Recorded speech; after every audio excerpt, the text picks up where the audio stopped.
We are live. Alrighty, y'all. It's time to call Takes by Fans over. It's done. Because I sold myself yesterday. I sold myself and I couldn't even sleep because of what happened last night and the Celtics. I went with the Celtics last night.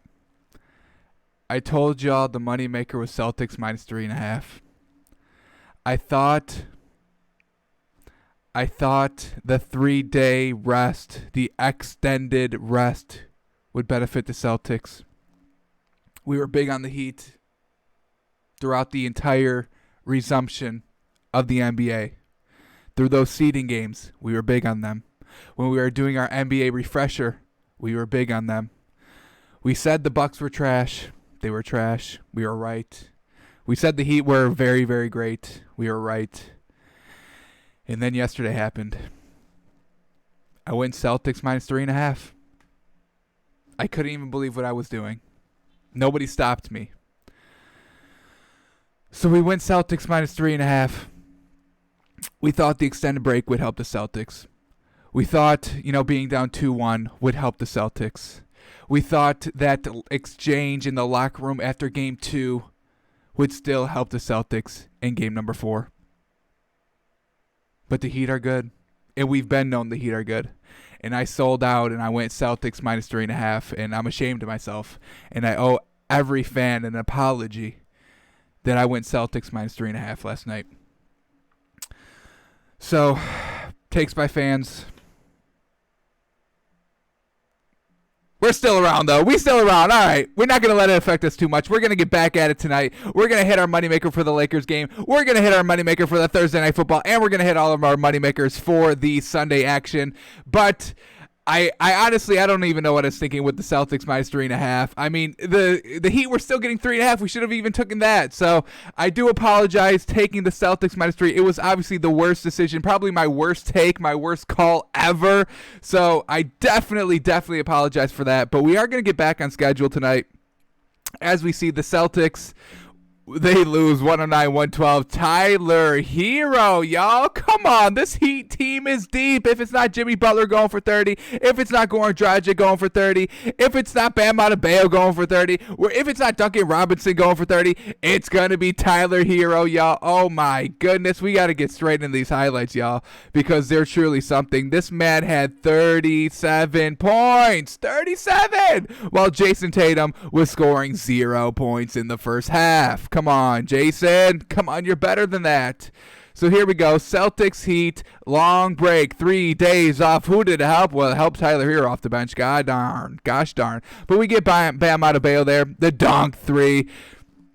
Then he gets the rebound, but it's Kemba with the tip, and he gets it. He goes all the way. The Celtics, I don't think they ever led in this game. The Heat, they just got it started. The Celtics were able to pull in close, but it's going to be Tyler Hero every time that the Celtics got close. Tyler Hero, here he goes, off the glass, bank shot. Boom. They're up 4 now. Jason Tatum, scoreless in the first half. Just could not get anything going. Look at these shots right. I mean, he's missing layups. He's missing shots right under the basket. He's missing threes. Truly unfortunate for him. Very unfortunate for him. It's pretty close in the at half. I think it's a 1-point game at half. Here we go. Jason Tatum is going to start finding his groove, and they definitely needed it because, as we saw, that's a big lead there. Now it's up to 5, but Jason Tatum inside gets it to roll and cuts the lead down to 1. Now the lead is back up to 3. Jason Tatum, nice little hezzy. Go to the mid-range. It's cash. Now it's a 1-point game going into the fourth quarter, and who's going to come alive for the Heat? Well, everybody's going to get in the action, but it's also going to be Tyler Hero. Nice little steal there. Heat are on the break. Andre Iguodala to Jimmy Butler. Jimmy Butler dunks the ball. They're up 4. Andre Iguodala, 3 steals in this game. We know Andre Iguodala is good defensively in the playoffs, and he's showing out here in game number 4 for the Heat. Then we had Tyler Hero from the top of the key. Bingo, bango, 3-point falls for him. Now he's going to dance around a little bit and gets all the way to the bucket and lays it in reverse on him. Well done. 5-point lead. Then he shoots a deep 3. That falls. They're up 8 at this point.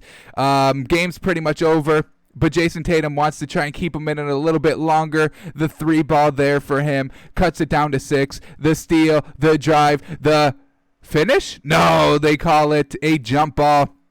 Originally on the court, they called Jimmy Butler foul, but the Heat challenge it. It goes the Heat's way and gets changed to a jump ball.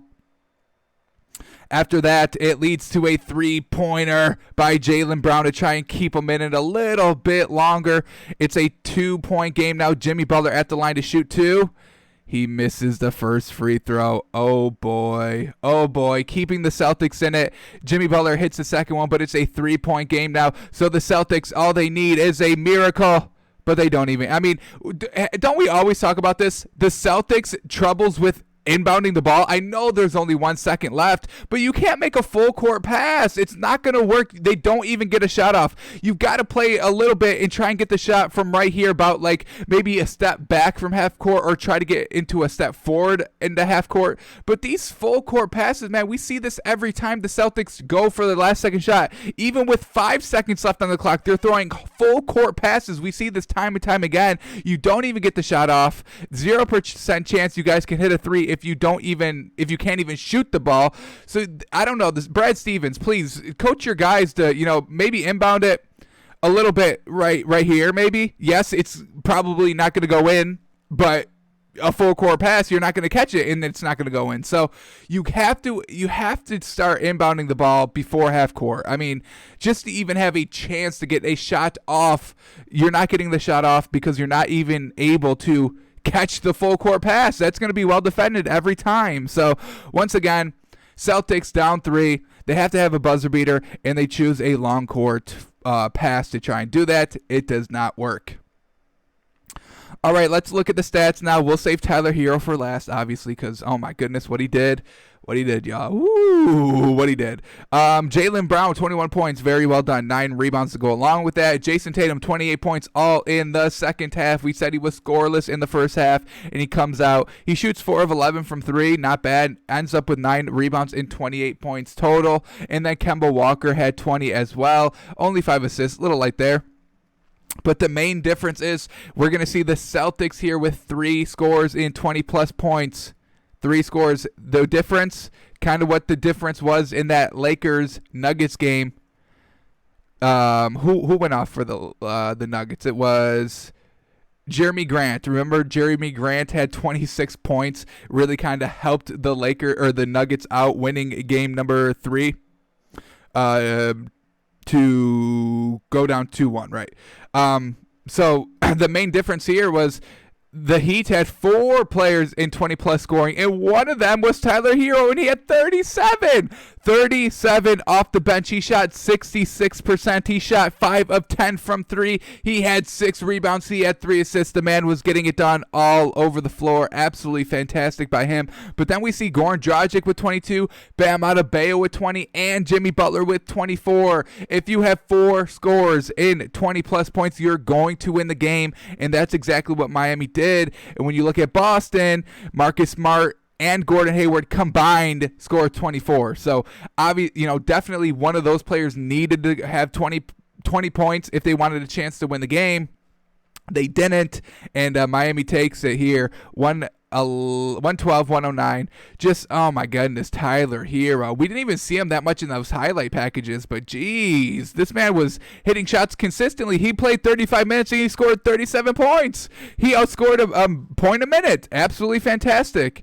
But then we look here, ever since Gordon Hayward came back, Marcus Smart is not looking like, old Marcus Smart that we know that's going to go get you 26 points a game and hit about like 33% from 3. He's not getting it done now that he knows that Gordon Hayward is breathing down his neck on the bench saying, hey, we're going to split minutes here, kind of a lot. Marcus Smart did play 36 minutes, but, Gordon Hayward, he took his position when Gordon Hayward went out, and, yeah, just never been the since. Ever since Gordon Hayward came back, maybe it's the rhythm. Now the chemistry's off a little bit, but he did have 11 assists, so I'll give him that. 10 points, 11 assists, not bad. Pretty good actually. The nice double there. Jason Tatum just scoreless in the first half, just could never get Boston into a rhythm. As I said, I don't think they led at all throughout this game. I think it was just heat from the jump, close leads, but every time the Celtics would get close, it'd be Tyler Hero or somebody extending the lead, to 4-5, and then, a missed possession by the Celtics. Heat take advantage. They open it up to like 6 or 7. Celtics come back. They narrow it down to 4 or 5, but then it kept just rubber banding all night. The lead is this big. Celtics close it. Heat just extend it even more. That's pretty much what happened throughout the entire game. Just the Heat just never felt right, or the Celtics just never felt right when you were watching. You're just like, this Heat team is better. They're just better. Tyler Hero's great. The ball movement of the Heat is just great. Everybody's getting it done. Everybody's involved, and that was just kind of the main difference. So Heat, take it. We should have been on the Heat side. They're up 3-1 in the series. This series is over. The Heat are going to the the NBA Finals. I don't know what more the Celtics can do. Marcus Smart would need to score 20. Jason Tatum would need to score 30 if they want to have a chance to win the game. Because if it's close down in the fourth quarter, time and time again, the Heat have shown that they're going to outperform in the fourth quarter. They're going to outperform down the stretch. That's what makes this team so good. They're so deep. They're so unified. They're so well coached. They play a full 48 minutes every single game, right down to the wire. It does not matter. This Heat will play to the ending buzzer. And that's why they've only lost 2 games in the playoffs so far. One against the Bucks and one against the Celtics. And these are all reasonable losses. We'll give you a loss against the Bucks, and we'll give you a loss against the Celtics. They sweep the Pacers, no worries there. And the Heat are 1 game away from the NBA Finals. And we will never doubt them again. We will never doubt them again. All right, let's go to the game tonight. Here we go. Lakers Nuggets. All righty. This game, 9 o'clock. Lakers just lost game number 3. They almost lost game number 2 if it wasn't for Anthony Davis's buzzer beater. So I'm expecting the spread to still be around probably 6.5 for the Nuggets. I hope it doesn't go down to 5. If it goes down to 5, we may need to make a decision if we flip to the Lakers. But I think we still have to ride on the Nuggets because they've proven they're a little bit more consistent than the Lakers supporting cast. We cannot trust anybody besides LeBron and Anthony Davis, and they're going to get us probably 50 to 60 points combined, but who's going to make up the difference? We just can't count on Caruso. We can't count on KCP. We definitely can't count on Danny Green. We know we can't, and Kyle Kuzma's kind of hit or miss, so we know we can count on Rondo for the assist and the defense a little bit, but he's not going to go and get you 20 points. He's not going to pull a Tyler Hero and, somewhere pull out 37 points. That's not going to happen. The Heat have nobody like Tyler Hero that can just surprise you with 37. They don't have that. They don't have anybody that will surprise you with 25, really. They don't have anybody that will surprise you with 20. It's just not a good supporting cast. They're a little older. You got Dwight. You got I'm blanking on the name. Markieff Morris, is he older? I don't think he's that old. I know Dwight's old. J.R. Smith is older. I'm trying to think. Danny Green, I think he's pretty old too. I think he might be like 32 or something. So just kind of older up there. And the Nuggets, we just trust Jokic and Murray and Michael Porter Jr. a little bit more than the Lakers supporting cast. That's what it's going to come down to. We saw Jeremy Grant go and score 26 points for the Nuggets. The Lakers don't have that. They just don't. And that's why we're going to take the 6.5 if it's still 6.5. If the line is still 6.5, I hope it's still 6.5. I hope it's not any less than 6.5. If it's more than 6.5, that'd be great. But, we got to go with the Nuggets here. We're getting points. I don't think they're the... Do I say they're the better team? Is that blasphemous against LeBron? I don't know. But, Jokic and Murray, they're going to go and kind of do maybe the same as LeBron and Anthony Davis. And then I think I trust Paul Millsap, Jeremy Grant, and Michael Porter Jr. more than anybody on the Lakers. So we're going to go the Nuggets plus 6.5 here. It was a close game 2. It was a close game 3. We know why it wasn't close in game 1. It was because the Nuggets were coming off a 7-game series. So we can't penalize them for the game 1 performance. We can't. They were tired. They just went 7. There was no extra days off. There was no 3-day rest that the Celtics and Heat got. There was none of that. So let's see what the official line is. We expect it to still be about 6.5. Let's see. And it is still 6.5. So we're going to take that. We're going to take Nuggets plus 6.5. Why not? They've proven when they're not coming off 7 games that they'll keep the game close.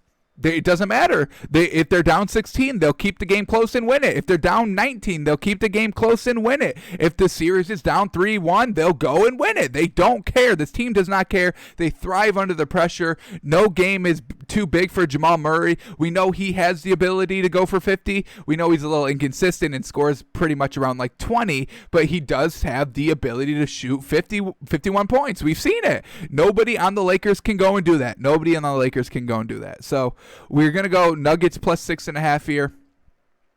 Do I think they win the game? No. I think, that 1-game loss is going to energize LeBron a little bit more. I think he's going to, be on, his team hard. Like, what the fuck y'all doing? Y'all ruining my legacy because y'all want to be trash. Jeremy Grant just scored 26 points. What are y'all doing? What are y'all doing? Kyle Kuzma, what are you doing? Danny Green, what the hell are you doing, huh?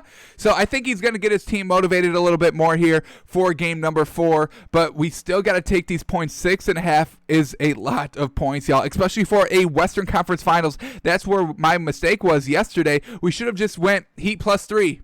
Heat plus 3 points is a lot of points in the series, y'all. We know these games come down to the wire. We know these games are close. So 3 points here is a lot, and then you give us an extra 3.5 for the Nuggets. We're obviously going to take that. Nuggets plus 6.5 is the best bet for tonight. Alrighty, today is Thursday. We have Thursday Night Football, so we will talk Dolphins-Jags a little bit today. But we also have to officially predict the lines for the Week 3 matchups, and then we'll look at them, compare, see where we were off, see if we were on the same wavelength as Vegas, or if we're completely off, and kind of see why. Are we right? Are we right? Is Vegas right? And then talk through it. If there's time at the end of the show, I forgot to do this yesterday during our film study. I kind of really wanted to go through all of Justin Herbert's passes, every single one of them, to try and get a better feel, because there has been, he threw for 300 yards. He looked pretty good, but the misses when we were watching it live really stood out to us, like not even close misses. So I do kind of want to get into that if we have time, if I'm not going to make it a 2-hour show because we do have to go through, all of his passes. So if you do have time, we'll go through that. Because I do want to see if this man is the real deal or not before his second game, because he will be starting this week. There was early reports in the week of there's a quarterback competition with the Chargers. I'm just like, what's the competition? What's the competition? You already played Justin Herbert. That's the competition. He's out there now. He's out there. He played an entire game. You're rocking with him for the rest of his career. It's done. There's no competition. We saw what Tyrod Taylor did in week 1. Nothing. And then he got injured because his own medical doctor from the Chargers punctured his lung himself with the needle. Tyrod Taylor was getting like a pain injection shot before the game. The Chargers doctor accidentally misplaced the needle and punctured Tyrod Taylor's lung himself. So that's why he was out there. That's why it was kind of like that really, really late change, last second quarterback change from Tyrod to Justin Herbert. So no quarterback competition there. Justin Herbert was already out there. You wanted to save him, that's fine. You didn't want to play him to, maybe week 7 or 8 or whatever your timetable was, maybe not even the entire first season. But once he got out there for a game, it's done. You can't, put the candy back in the wrapper. You can't do it. He's already out there. You have to roll with him for the rest of his career, or for as long as he's a member of the Chargers. You have to roll with him. There's no going back to Tyrod Taylor. Come on. Especially after what we saw, 311 yards. You almost beat the Chiefs. So there's no going back from Justin Herbert. There was never any quarterback controversy. It's going to be Herbert from here on out. You're not benching him again. It's over. He's out there. He's done. He's out there. He's playing. Simple as that. No quarterback competition. Get that lazy non-story out of here. We see right through it. Justin Herbert starting, and he will be starting for the rest of his Chargers career. Alrighty. All right, let's get into these lines. Dolphins, Jags, Thursday Night Football, primetime game tonight. Dolphins. Do we get the win? It's gonna be real close. I think Fitzpatrick is a little bit more disgusted about Gardner Minshew's comments. I think Ryan Fitzpatrick was trying to keep it light, and I think he may have taken offense to those elderly comments. So I really expect Ryan Fitzpatrick to kind of come out on fire tonight. and really be, on par. So this line is probably going to be about 4.5. You give the Jags the 3 for the home field. They may be a 1.5 better just because, they've got the one win. I mean, the Dolphins kind of held up with the Bills last week. We lost by 3. We lost by 10 against the Patriots. So we were kind of in these games a little bit. Josh Allen threw 4 touchdowns and 400 yards, and we still only lost by 3. Is Gardner Minshew going to do that with no turnovers? I highly doubt it. So we could definitely be effective in this game. We're not going to have Byron Maxwell. So he's out for the Dolphins. Gardner Minshew, I don't know if we're buying him just yet. He threw more than 20 times in week 2 and they lose the game. So I'm expecting, kind of the same. He's not going to be able to go for 19 of 20 against us. So I kind of like it, but it's probably going to be Dolphins plus 4. And I think at that spot, I like it just above that 3. Teams usually don't play well on Thursday night, especially the road team. Unfortunately, we are the road team.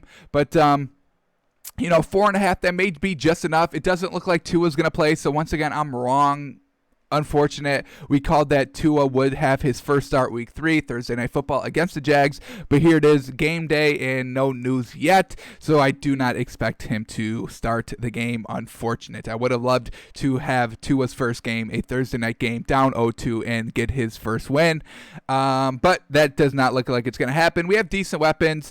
Jags, I just can't buy into Gardner Minshew just yet. So let's see how he plays tonight. We'll watch the game. It's going to be on nationally televised. Only game on except for basketball. So we are going to have to kind of flip-flop. 8:20, so we'll start with the Dolphins, Jags, and then kind of keep Lakers, Nuggets maybe on a second screen somewhere.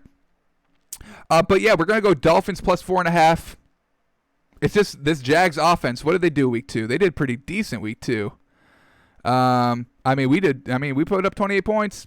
Ryan Fitzpatrick, he didn't throw 3 interceptions like he did week 1. And look at 2 touchdowns, no picks, 328 yards. He's not going to throw 3 picks. He's kind of angry because, Gardner Minshew, I think, took the beard and mustache comments a little too far with the elderly comments. I think he did. So they put up 30 against the Titans. Titans defense is all right, too. Gardner Minshew, 3 touchdowns, 2 interceptions, though. So he's proven that if he's going to throw more than 20 times, he's going to throw picks. So we'll see. They've got good weapons. I do like DJ Chark as a wide receiver. I think he's very good. And James Robinson, look at that. He put up 102 yards. That is something we have to be aware of to stop the run. We're not the best at stopping the run. So it's going to be an interesting game, but Thursday Night Football, both teams are at a disadvantage. We'll go Dolphins plus 4, and I think we take the points here. Thursday Night Football, Dolphins. We were close into all of our week 1 matchups, week 1 matchup, week 2 matchup. So I don't think the Jags defense is any better than the Bills defense, and we put up 28 on them. So expect the Dolphins to kind of come out swinging. We have nothing to lose. We have everything to prove. We'll go Dolphins plus 4.5 if that is the real line. Alrighty, Bears, Falcons. Ooh, boy, we may get a steal here, folks. We may get a steal. Bears, 2-0. Maybe people are overvaluing. We're seeing a lot of people dissing the Falcons all week on that late onside kick blunder. But this Falcons offense, we've been saying it ever since week 1. Kind of before week 1, we were really big on the Falcons. But now they're 0-2. We could get a ton of value here for this Falcons pick. So I'm expecting it to probably Falcons -2, Falcons -3. And that's fine with us. If it's -2, that's absolutely perfect. You hammer that. You hammer the -2. If it's -3, it's a little iffy because it is it's a 1-score game. Field goal kind of could break the tie, and it could go to a push. But if it is -2, which I hope it is, I'm hoping Vegas is overvaluing the Bears because we really love this Falcons offense. Matt Ryan put up 400 yards on Seattle. They put up 39 points on the road in Dallas. So this Falcons team has weapons offensively. Yes, their defense isn't great, but they're going up against Mitch Trubisky. They don't have to be very great. Mitch Trubisky on the road isn't really that good. Bears defense is pretty respectable. They kind of carry the team because Mitch Trubisky can't. But this Falcons team at home, down 0-2, a must-win game, and it's against the Bears. This is a great bet here. We're hoping Vegas isn't outsmarting us. We're hoping we get some great value here. We'll take it Falcons -2. It could be Falcons -3. But we're going to say Falcons -2, and if it is, you hammer this bet, y'all. I'm telling y'all. Hopefully, Vegas is not catching on. Alrighty, Rams Bills. This is gonna be a great game. Damn. This may be the best game of the week, to be honest. Bills, they face the Jets and face the Dolphins. Yes, they were impressive in those wins. I'll give it to them. Josh Allen throwing 400 yards, but it's against the Dolphins defense. I mean, we haven't established ourselves as a good team yet. Or in the past 4 or 5 years. We're getting there. We're still rebuilding. We're in the final phase of rebuilding. So, yes, the Bills were looking good. But it's against the Rams. We're big on the Rams. The Rams are our number 5 team. Are they our number 5 team in the rankings? Number 5 team in the rankings. The Bills, I mean, we haven't been putting them in our top 10. They started off in our top 10, but then they beat the Jets, and it just didn't. It looked all right, but it's the Jets, so we took them off of our top 10.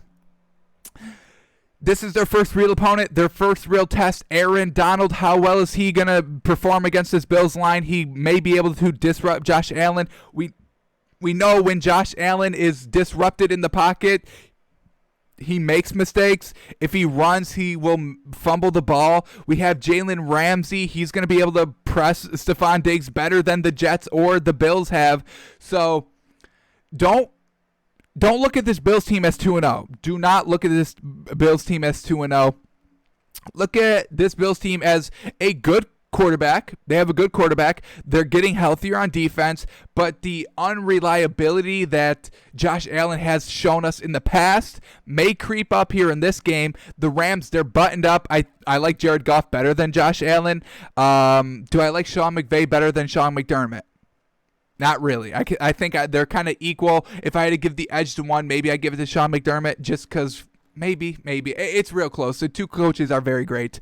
But I expect for Stephon Diggs to kind of be locked up all game, and Josh Allen maybe trying to force some throws to him. He's been, giving it to Josh Allen throughout these first 2 games. He's going to try and want to still do the same thing against a good defensive Rams team. I think he may outplay himself. I think Josh Allen may outplay himself. So I think we like the Rams here. It's probably, and we may get the points here because Bills are at home. So this could be Rams +3, y'all. And if that's the case, you hammer that bet too. We could have a nice 2-team parlay here. Falcons -2, Rams +3.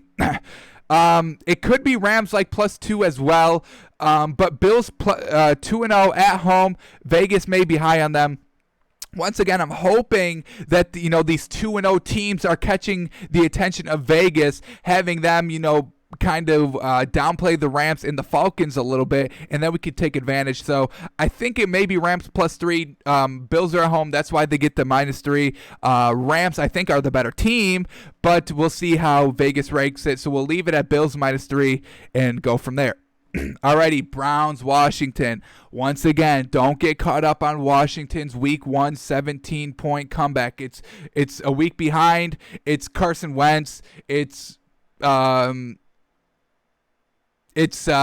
Rivera getting an IV. That first story broke. Now we're hearing it and we're like, okay, it's enough. We get it. He's a great coach. He's a great leader. He's going through cancer. We respect the hell out of it. But you kind of lose some of that magic of the story every single week coming out. Oh, he's getting an IV at halftime. Oh, he's doing it again. Oh, he's doing it again. So maybe that magic that the Washington football team played with Week 1 is kind of dissipating.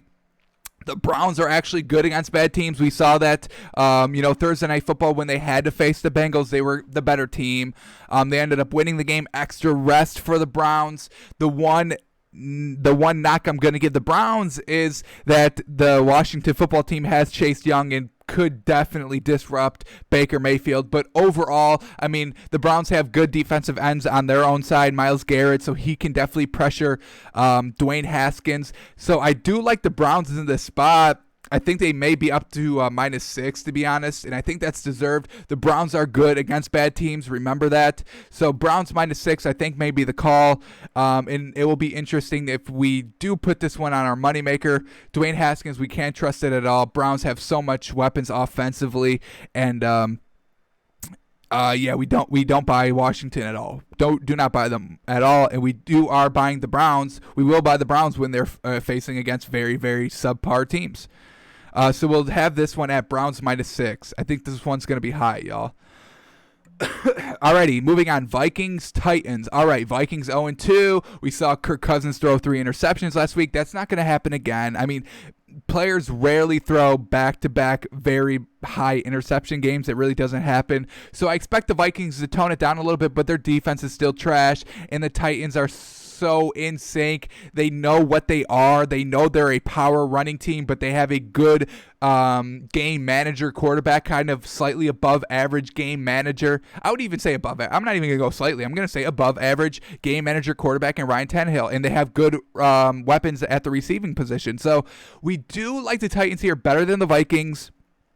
This is probably going to be Titans, probably Titans -1.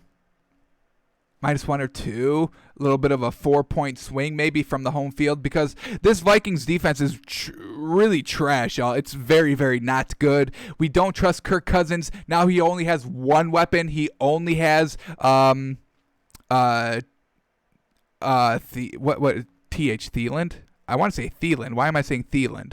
Yeah, Adam Thielen, correct. All right. There was the first name. So now they don't have Stephon Diggs and Adam Thielen. They only have Adam Thielen as the number one. Delvin Cook is still their running back, but when you get down, you have to abandon the run. So this one's probably going to be Titans -1. We may stay away from this game because Kirk Cousins had such a bad game last week. He threw 3 interceptions, so we really are not sure what we're getting from the Vikings offensively.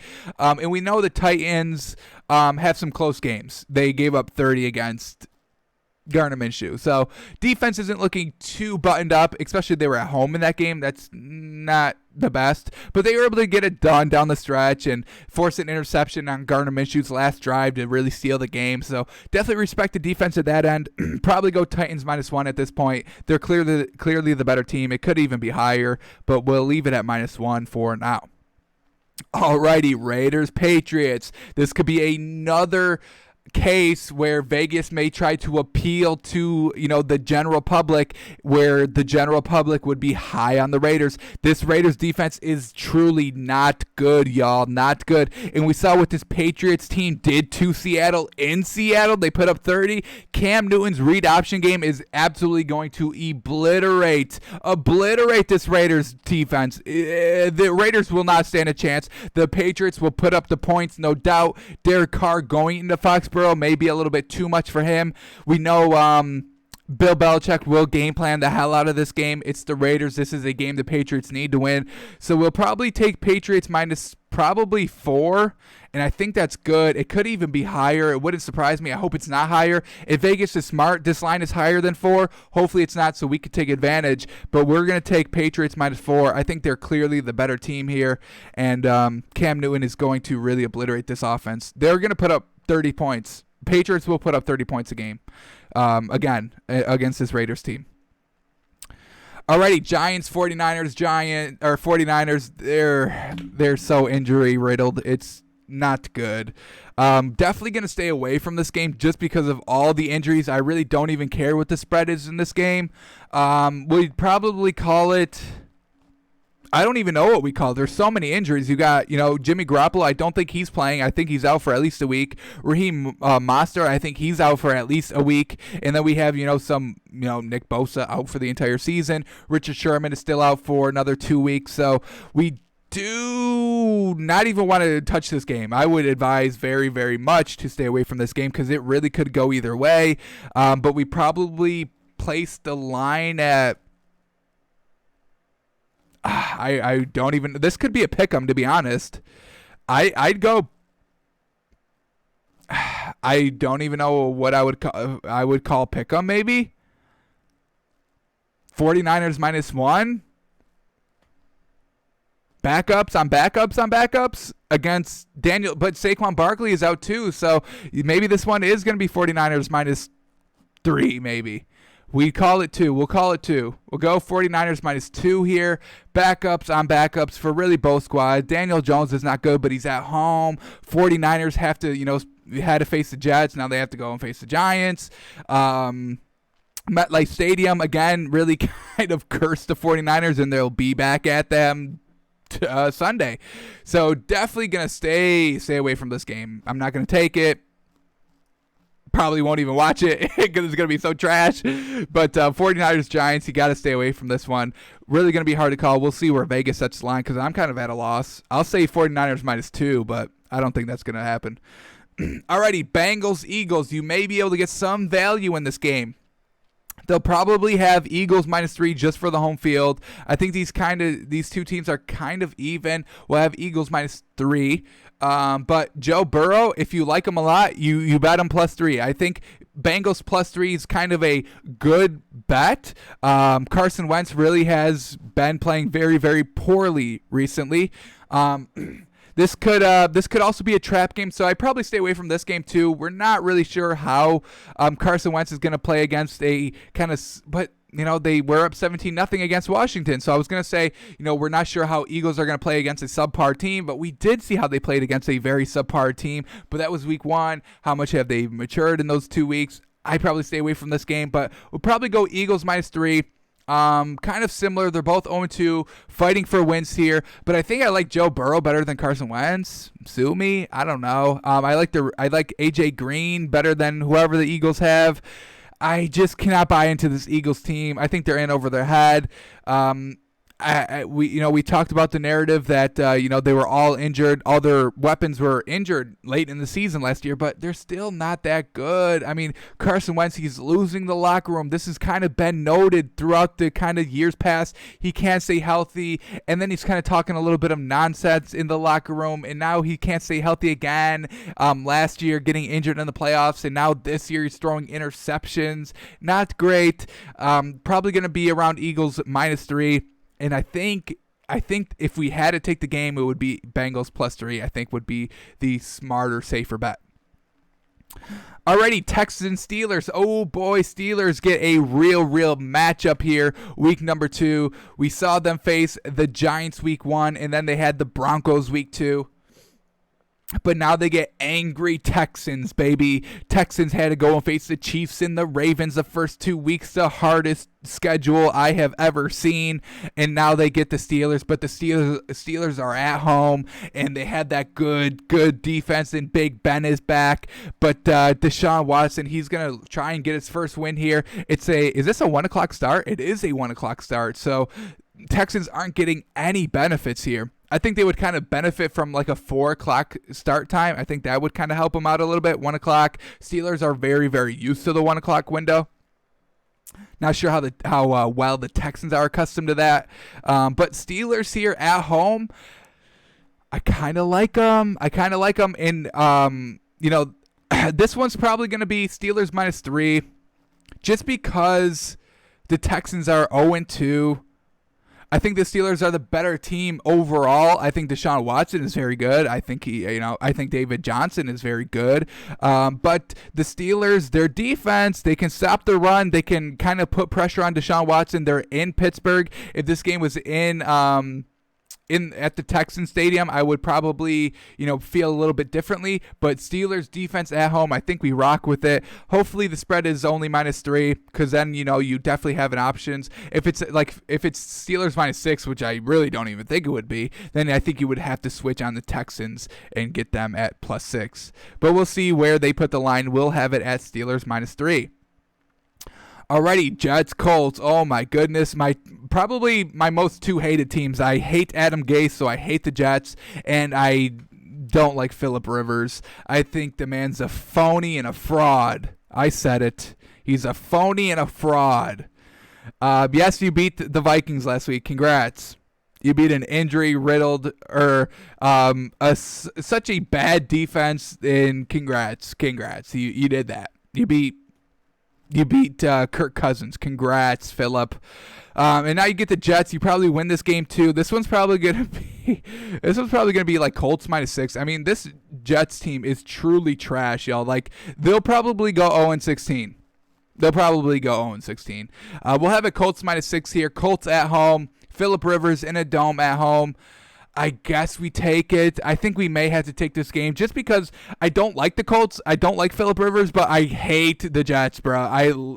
They have no talent anywhere. Sam Darnold is good, but he's got Adam Gase who will ruin him. He ruined Ryan Tannehill. Look at the Look at the narrative at Ryan Tannehill in Miami, and now look at it at Tennessee. I mean, his numbers are pretty much exactly the same. He's been doing what he's doing, but he had Adam Gase. Adam Gase would not let Ryan Tannehill shine, and he's not letting Sam Darnold shine with the Jets. So we'll probably have Colts big here, -6, and I think we may even take that because how poorly the Jets are. I'm not going to let Week 1 Phillip Rivers cloud my judgment throughout this entire season. I have to let it go. I have to kind of be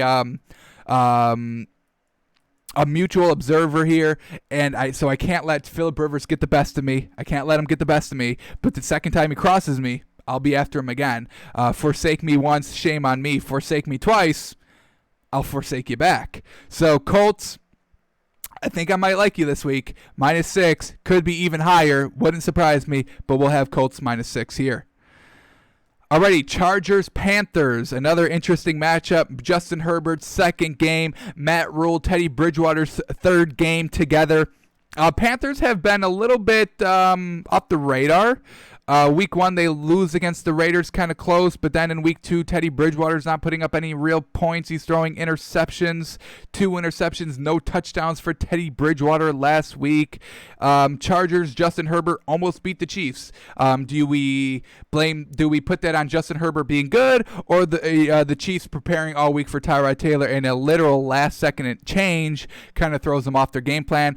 Either way, the Chargers are at home. I think they're better overall, the better team. I think the Panthers have the better quarterback, but the Chargers defense and their offense, I think, are better than what the Panthers have.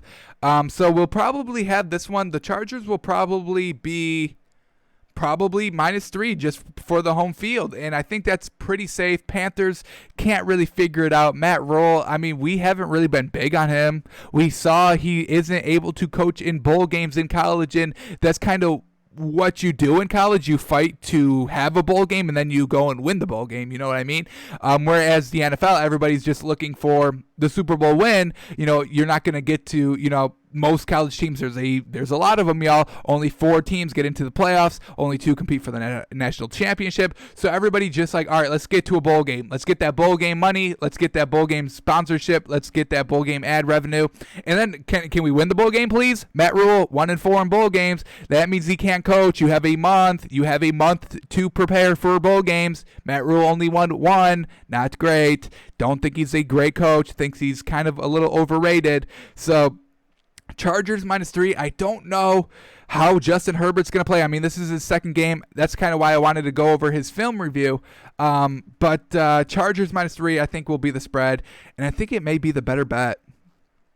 Alrighty, Lions, Cardinals. Ooh, boy, Cardinals. They should be heavily favored, probably 6. Cardinals -6. I mean, this offense really should give the Lions defense so much trouble.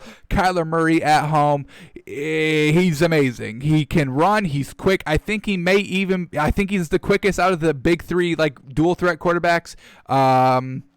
Lamar Jackson, Patrick Mahomes, Kyler Murray, Deshaun Watson, if you want to put a big 4 in there. I think Kyler Murray may be the quickest. His arm's still good. They've got weapons everywhere. Lions, pathetic. They're just pathetic.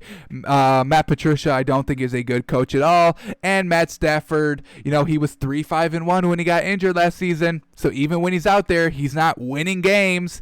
So, he's kind of like Phillip Rivers. He's exactly like Phillip Rivers, all decent stats, but they don't translate to wins, and they don't translate to deep playoff runs or playoff runs at all in that matter.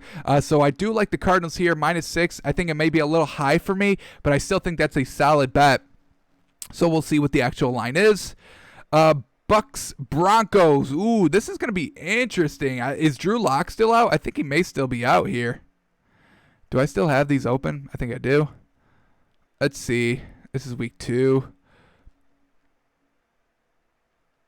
Drew Lock, right shoulder injury. Did not return. So we'll see if Drew Lock's playing. I don't think he is. Let me see if I can get this real quick.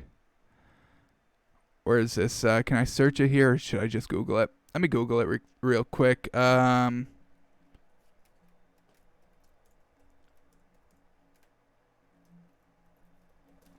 Let's see. Let's see if anybody's out already. A lot of injuries last week. Okay, I get it. You want me to take the ad blocker off? Looks like we may have to do it.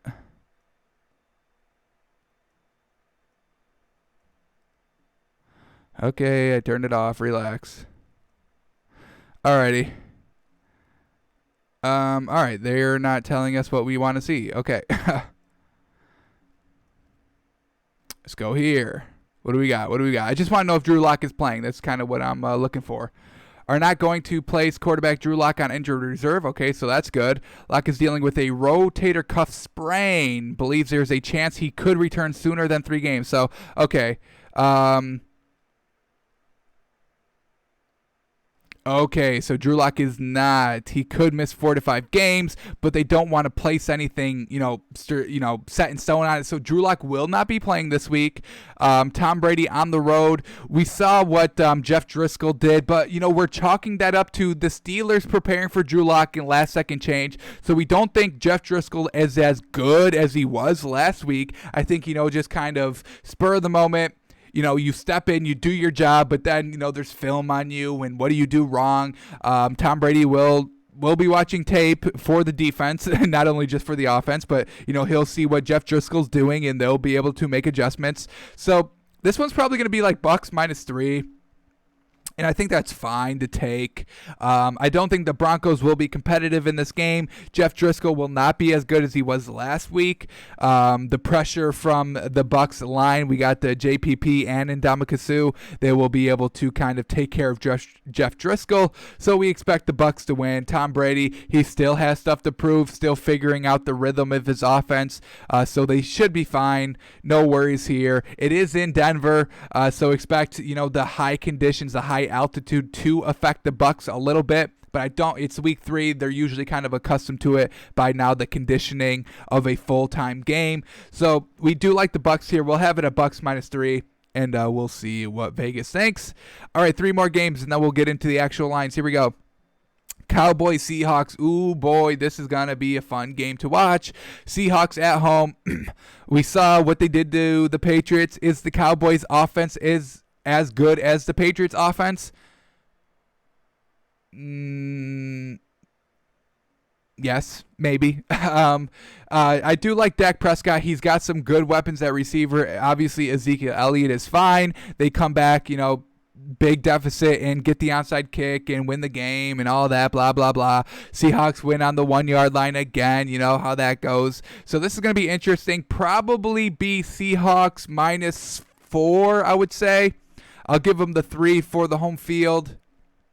And then that extra point just because I think they are a little bit better overall. Russell Wilson, that offense, DK Metcalf, y'all know what that is. Best receiver in the league, y'all. Best quarterback in the league. Front runner of MVP, Russell Wilson. So we'll see if their defense, how Jamal Adams. I mean, he wanted to go to the Cowboys. So now, he's facing the team he wanted to go to. We'll see how this all shakes out. But 4 o'clock start. That's kind of what the Cowboys and Seahawks are both used to there. This one's going to be close. I may stay away from this one. I do like the Seahawks, but if it's like -4, like I think it is, they may be too much for me. Cowboys riding a lot of momentum off of that onside kick recovery. They shouldn't have won that game. They should be down 0-2 going into Seattle, fighting for a playoff spot, fighting to get to 1-2 instead of 0-3. So we'll see how this affects it. We'll look at the line before we start talking about this game because I think this is going to be tough. All right, Packers, Saints. Ooh, another tough game. Dang. And this is Sunday Night Football. Ooh, this is going to be good. Aaron Rodgers versus Drew Brees.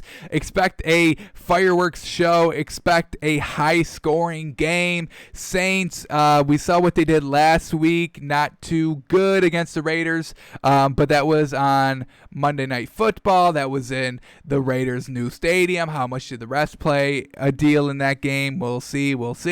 Michael Thomas, is he still going to be out? That's what I would like to know. Let's see if there's any news on that really quickly. They obviously missed them last week. I mean, you could probably explain Drew Brees' poor quarterback performance probably on their number 1 receiver not being there, Michael Thomas. So we'll see. Where are they? Come on, Saints. Michael Thomas remained out in the team's projected practice report for Wednesday.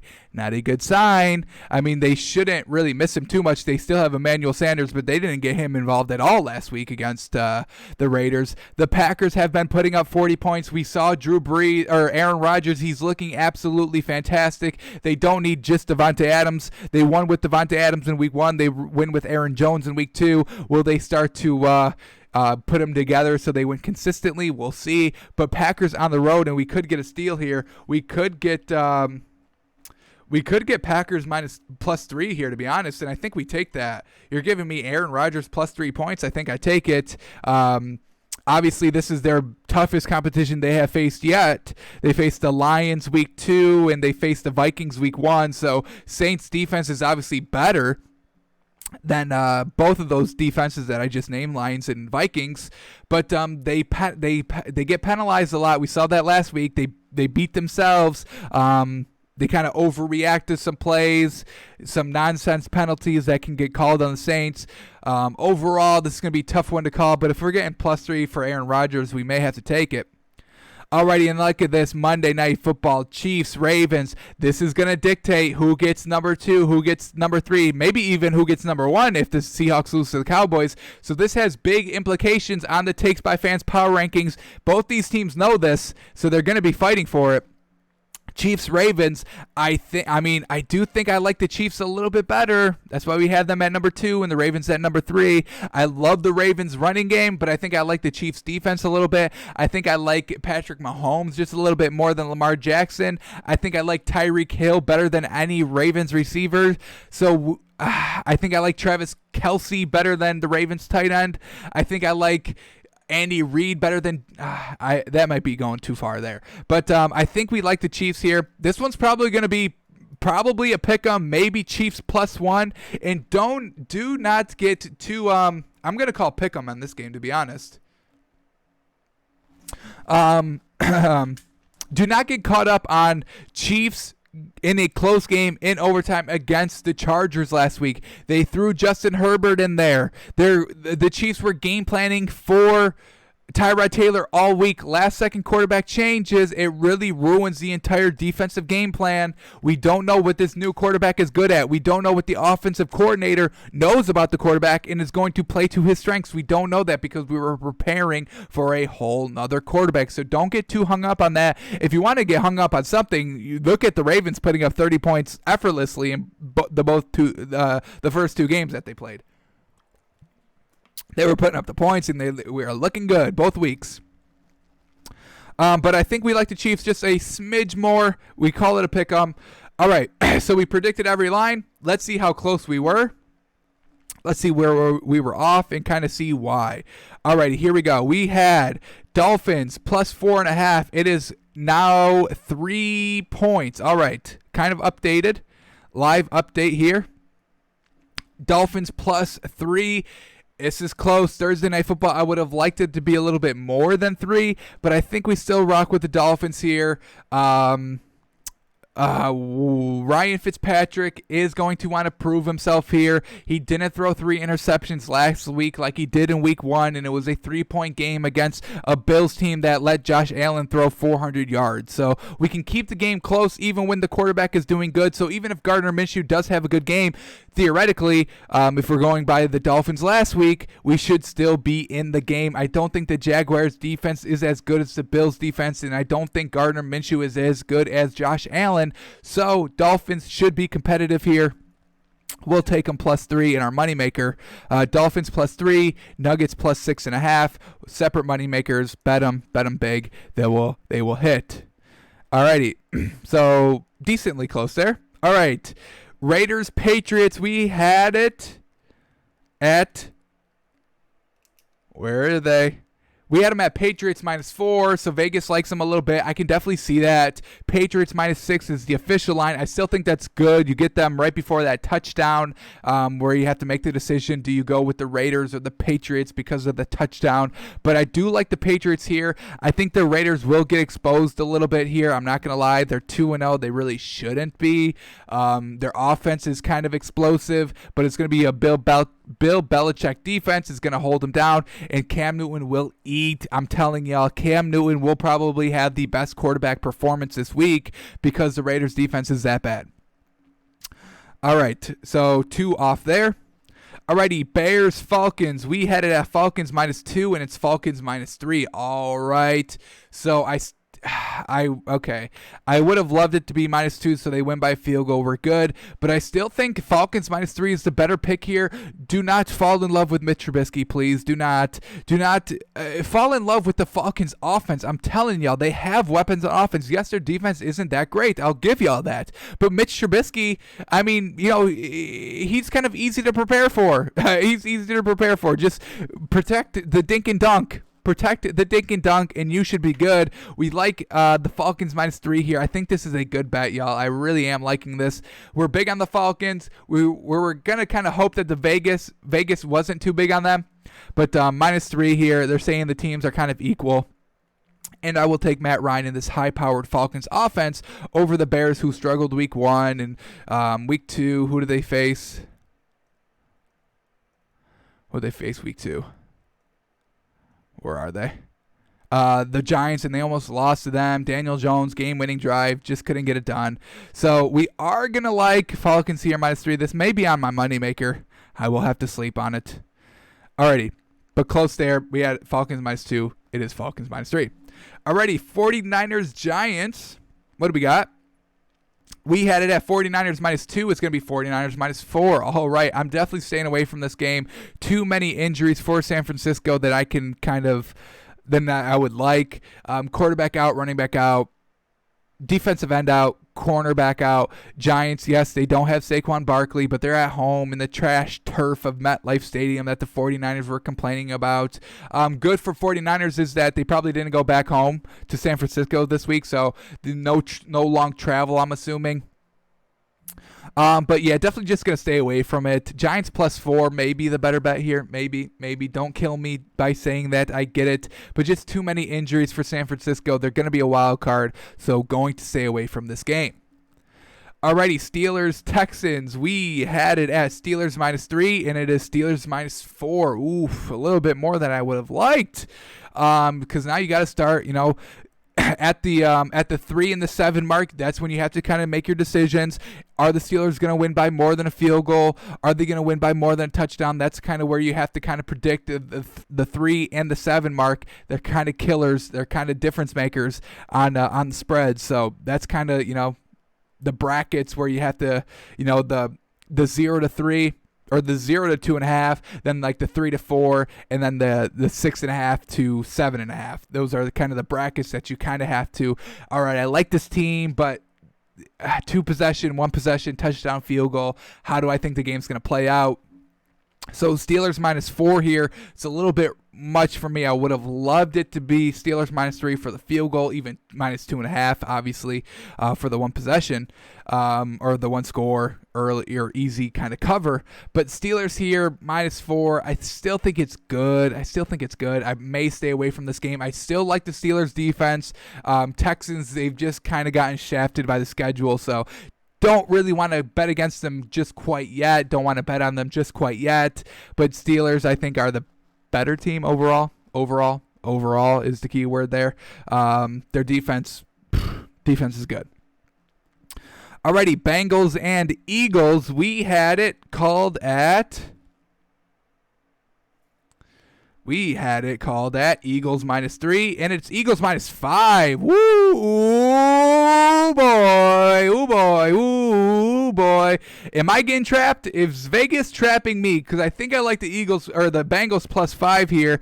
Yeah, the Eagles may win, but I think Joe Burrow keeps it close. I think an interception by Carson Wentz keeps it close. Yes, this is a must-win game for the Eagles. They're kind of slowly losing the division. The Washington is better than the Eagles in the division. Not great. So they definitely want you to fall in love with Joe Burrow. That's what the spread is telling me, and I am. If this is a trap bet, I'm falling for a hook, line, and sinker. I'll admit it. I will admit it. Can I find this Chiefs game real quick? Or not Chiefs. I just want to find the Bengals game. Carson Wentz hasn't been looking good to us. He hasn't. Even when he faced, even when he faced the Washington week 1, I mean, he wasn't looking good to us. Now they had to face the Rams in week 2, and yes, we knew the Rams were the better team in that game. We get it, but Carson Wentz still wasn't looking that good. What did he do? 26 of 43, 242 yards, no touchdowns, 2 picks. Miles Sanders, he's good. Their running game is going to be good. They're going to be at home. But +5, I think that may be a little too. Oof, that may be a little. I'm telling you, I'm really loving early on this Bengals team. +5 too. You're giving me them +5. They had extra rest, extra time to prepare for this game too, coming off Thursday. So they had Friday, Saturday, Sunday. That's 3 extra days for the coaching staff to prepare. Obviously, some players get off. I think they actually get off kind of Friday, Saturday, Sunday. Don't have to come back to practice till Monday. But the coaching staff will be game planning in that meantime. So extra time to kind of see where Carson Wentz is struggling. Joe Burrow, he threw it 61 times last week. I don't think they do it again like that. They kind of toned Joe Burrow down just a little bit more. This could be a trap game just because the Eagles, they're kind of in a must-win scenario. But Bengals +5, I think, is good. Ooh, if it's a trap, I may fall for it hook, line, and sinker. But I think I do like Bengals +5. Definitely a lot more than I was expecting. Thought it was just going to be Steelers or Eagles -3, but they give Bengals an extra 2. Yeah, I'm definitely going to have to think about this one a little bit more. Alrighty, Rams Bills. We had it at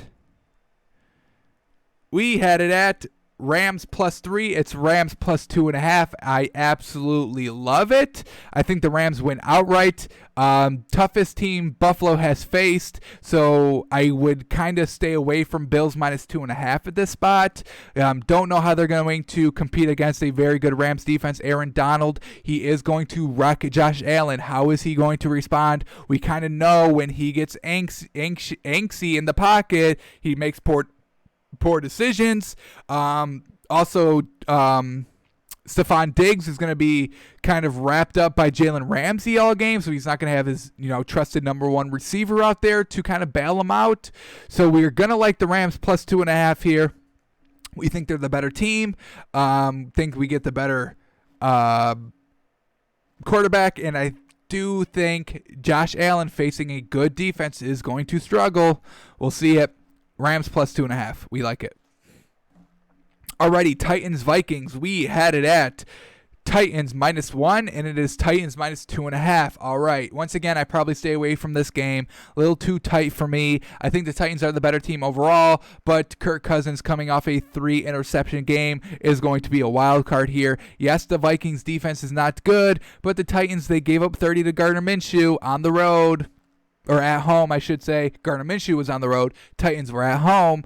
Now Vikings are at home. Kirk Cousins, he's going to want to try and redeem himself.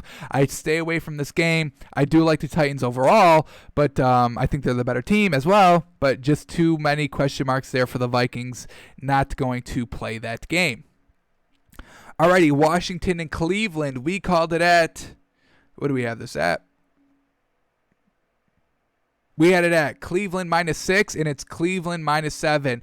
I think the Cleveland, they win big. Once again, extra time off. They're coming off that Thursday night football game. Washington is not good. They're not good. They're on the road. The Browns are good against bad teams. They have offensive talent. So once again, Vegas knows all of this, obviously. And they're putting the spread high. This is very high. 7 is high. And it's kind of scaring me away from taking it. But I do think the Browns are the better team here, no doubt. Baker Mayfield excels against bad teams. The one good thing for Washington is Chase Young on the line is kind of going to disrupt Baker Mayfield if he can get to him. So we'll see how that plays out. But overall, the Browns are better than Washington. But 7 may be too much. Already, Jets Colts. We had this one at Colts -6. Oh my God. Colts -11. Definitely staying away from this game. This is too much. I cannot trust Phillip Rivers with 11 points, y'all. I can't. I will not touch this game at all. I don't care how it ends up shaking out. I don't trust Adam Gase with 11 points, and I don't trust Phillip Rivers with 11 points, having to make up. I stay away heavy from this game. I don't know how this one's going to shake out at all. I know the Jets are trash. I know that. I know Adam Gase is the worst coach in the league by far, by big far. But I just do not trust Phillip Rivers. I don't trust him. 11, holy cow, jeez. Staying away from that one. Our first big spread of the year, I think. I don't know if there's been a spread as high as this one yet. So definitely going to stay away from it. Jets, you're so trash. You're giving the Colts 11 points. Absolutely. Ooh. Wow, staying away from that one. Alrighty, Panthers. I can't get over the 11 points. All right, Panthers, Chargers. We called it at Chargers -3. Chargers -6.5. Ooh, this is interesting. They are loving Justin Herbert. Teddy Bridgewater, I think, is 6.5 good. Wow, this is interesting. Justin Herbert, they're expecting him to kind of be very good still. Carolina +6.5 is a little appetizing to me. I'm not going to lie. I'm not going to buy into Justin Herbert just quite yet. They're getting a lot of love because they almost beat the Chiefs, but once again, almost they didn't. He didn't perform he actually did. Justin Herbert did perform very well down the stretch. He led them on that long drive. Remember, their last drive in the in regulation time was a 10-minute drive. Very impressive. So, yeah, Chargers are good. Justin Herbert was looking all right. But Teddy Bridgewater +6.5, not bad either. I may stay away from this game. I was a little off on this one. Jeez, we said Chargers -3, but they're going Chargers -6.5. Definitely going to maybe stay away from this game. Maybe take the Chargers I don't know. I got to sleep on this one. I was not expecting it to be Chargers -6.5. Truly. That's a lot. Justin Herbert's second game, too. Damn, you're trusting that, man. All right. Alrighty, Bucks Broncos. We had it at Bucks -3, and it's Bucks -6. Wow, I can see it, I guess. Wow, that's a 9-point swing. You have Denver -3 for the home field, but now we have Denver +6, so that's a 9-point swing. They're saying Bucks are 9 point, and I agree because I don't think Jeff Driscoll is going to have the magic that he did last week against the Steelers, and I like Tom Brady better than Jeff Driscoll, obviously. So Bucks on the road -6, decent bet there. I wouldn't take the Broncos in this situation at all. If I was to take this game, it would be Bucks -6. Tom Brady still has a lot to prove. We'll see if Godwin is back for them. Do we know if Godwin is going to be back for them? Let's take a quick look. Chris Godwin missed week 2, was a full participant Wednesday. So, yeah, okay, definitely. We can definitely see Bucks -6 now. You got Mike Evans, you got Chris Godwin. Leonard Fournette was still looking very good. LaShawn McCoy was still looking good. So, yeah, definitely. Bucks -6. I can definitely see that. 4:25 start. Tom Brady is a little used to the later clock window. Broncos are kind of used to that early game window. So, Bucks -6, I think I can buy that. I think this could be a good solid bet here. Probably in our 99% guarantee section tomorrow when we make our official picks. Alrighty, Lions Cardinals. We had it at. Where are they at? We had this one at Cardinals -6, and it's Cardinals -5.5. So finally, we're kind of somewhere, right? We were a little off on most of these games today, but we're back here. Cardinals -5.5. This is a fine bet. They win by a touchdown, I think, no problem. Detroit's defense is not going to give Kyler Murray anything that he hasn't seen yet. Matt Stafford isn't going to be able to keep up with the offensive power of Kyler Murray in this Cardinals. We saw Lions get out to a good start against the Packers on the road. What happened? Aaron Rodgers come back, settles in, wins the game, doubles their points. Matt Stafford was not doing anything in the second half. I expect the same thing to happen with the Cardinals. I like them -5.5. Good bet. This may be in my locks. I really love this. Under the 7 mark, exactly where I want it. Perfect. Cardinals at home. A fantastic offense. Detroit's bringing nothing to the table in this game. Love it, love it, love it. Cardinals -5.5. Absolutely love it. Alrighty, now we're getting into some tough games. The last 3. Here we go. Cowboys, Seahawks. We had it at Seahawks -4. It's going to be Seahawks -5. Obviously, I can see this. They're at home. Coming off a good Patriots win. Cowboys coming off an inflated win against Atlanta. They may buy their own hype too much. Seahawks, Jamal Adams facing a team he wanted to go to.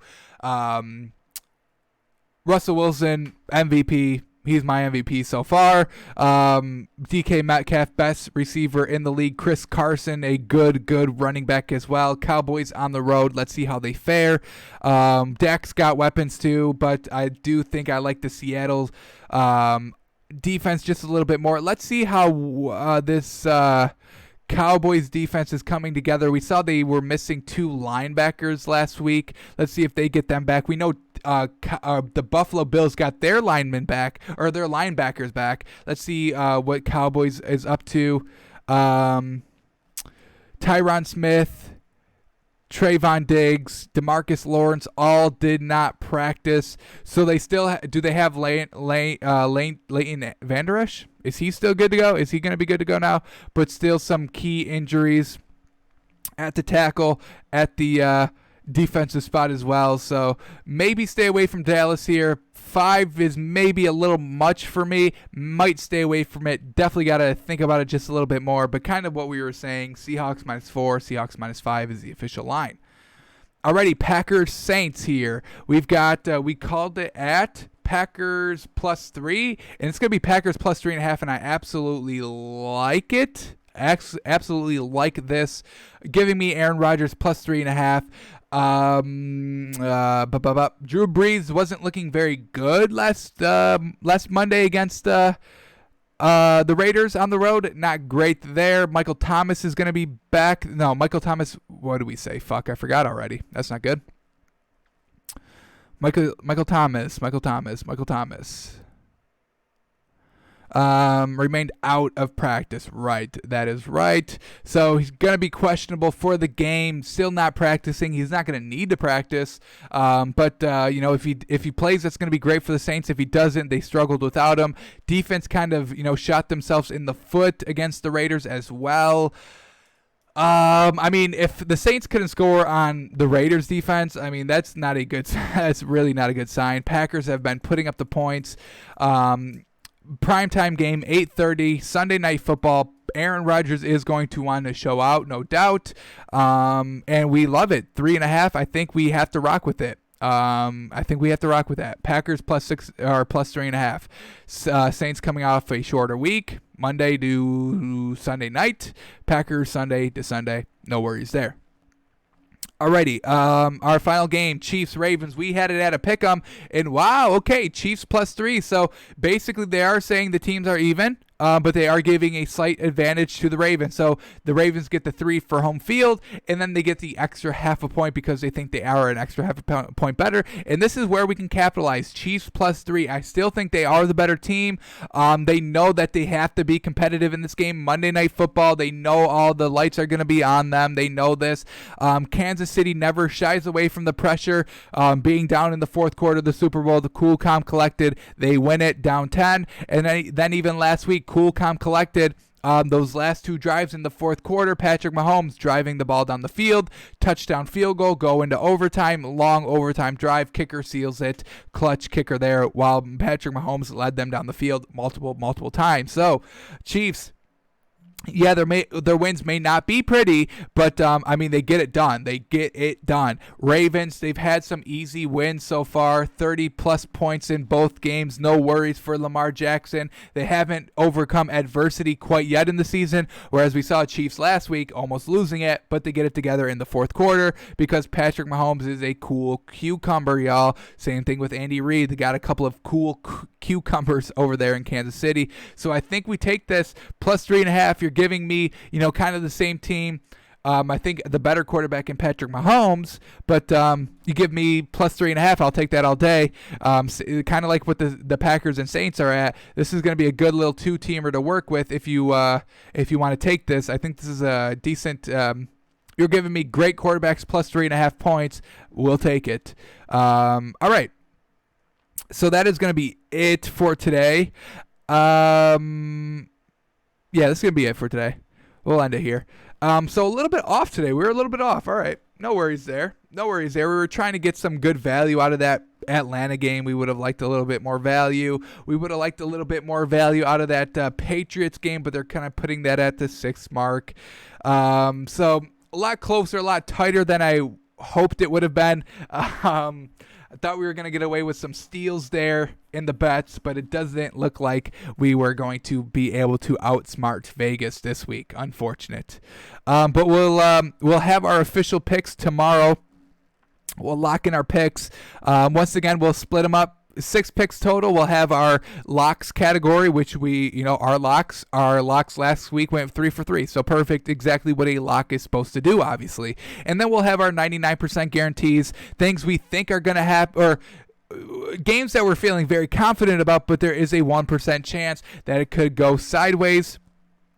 Last week we hit 2 of 3 of our 99% because we trusted the Vikings and Kirk Cousins, and they bit us in the ass. So, but then we still picked Seahawks -4. They win by 5, and the Falcons +5. We had it at that, and they lose by 1. So overall, 5 of 6 last week. Very, very good. We're looking to continue that. Our moneymakers for today will be Nuggets +6.5 and Dolphins +3.